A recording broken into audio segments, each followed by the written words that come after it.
আজকের এই কর্মসূচির মাধ্যমে জুলাই আবার জাগ্রত হয়েছে, বাংলাদেশের মানুষ আবার জেগে উঠেছে এবং যেই আমরা যেটা বলি যে আসলে জুলাইয়ের যে স্পিরিট ছিল সেটা হয়তো বা অনেকাংশে পূরণ হয় নাই, এই জাগরণের মাধ্যমে সেই পূরণ এবং অন্তিম বিজয় নিয়ে আমরা যাব এবং আওয়ামী লীগকে বাংলাদেশের মাটিতে উৎখাত করে দেব।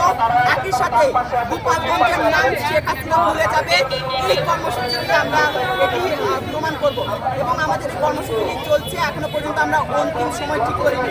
আমাদের পরবর্তী কর্মসূচিগুলো আমরা যেভাবে ঢাকাতে পালন করা হবে, একই সাথে আমরা নওগাঁতে একই কর্মসূচিগুলো পালন করার চেষ্টা করব।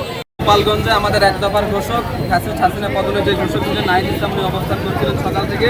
ঠিক সেই সাথে নাহিদ ইসলামের উপরে ফ্যাসিস্ট আওয়ামী লীগের কিছু দোসর গোপালগঞ্জে হামলা চালায়, একই সাথে সরকারি একজন কর্মকর্তা উপজেলা নির্বাহী অফিসের গাড়ি তারা হামলা চালায়।